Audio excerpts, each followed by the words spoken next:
أرحم الراحمين. اللهم اغفر لجميع موتى المسلمين، اللهم اغفر لجميع موتى المسلمين الذين شهدوا لك بالوحدانية ولنبيك بالرسالة وماتوا على ذلك.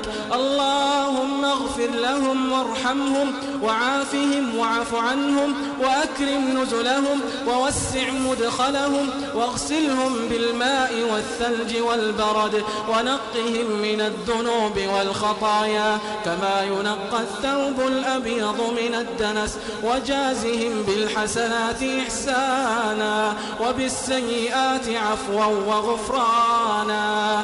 وارحمنا إذا صرنا إلى ما صاروا إليه، وارحمنا إذا صرنا إلى ما صاروا إليه تحت الجنادل والتراب وحدنا.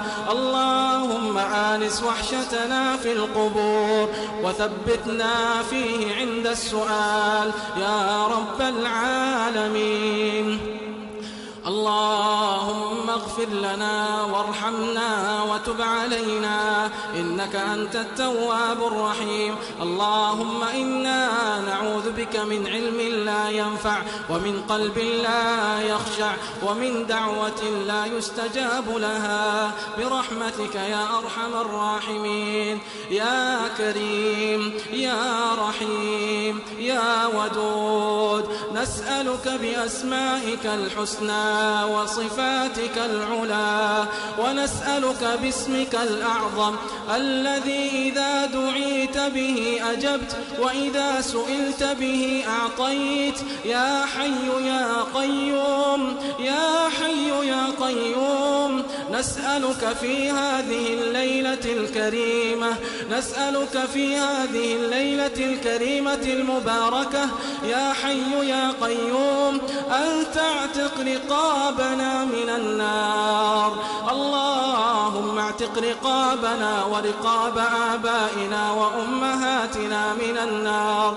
اللهم اعتق رقابنا ورقاب آبائنا وأمهاتنا وجميع المسلمين من النار برحمتك يا أرحم الراحمين. اللهم لا تفرق جمعنا هذا إلا بذنب مغفور وتجارة لن تبور وعمل متقبل مبرور يا عزيز يا غفور. اللهم اجعل اجتماعنا هذا اجتماعا مرحوما واجعل تفرقنا بعده تفرقا معصوما، ولا تجعل فينا ولا معنا شقيا ولا محروما برحمتك يا أرحم الراحمين. اللهم فرج هم المهمومين، اللهم فرج هم المهمومين ونفس كرب المكروبين واقض الدين عن المدينين واشف مرضانا ومرضى المسلمين. اللهم إنا نسألك فواتح الخير وخواتمه وجوامعه وأوله وآخره وظاهره وباطنه.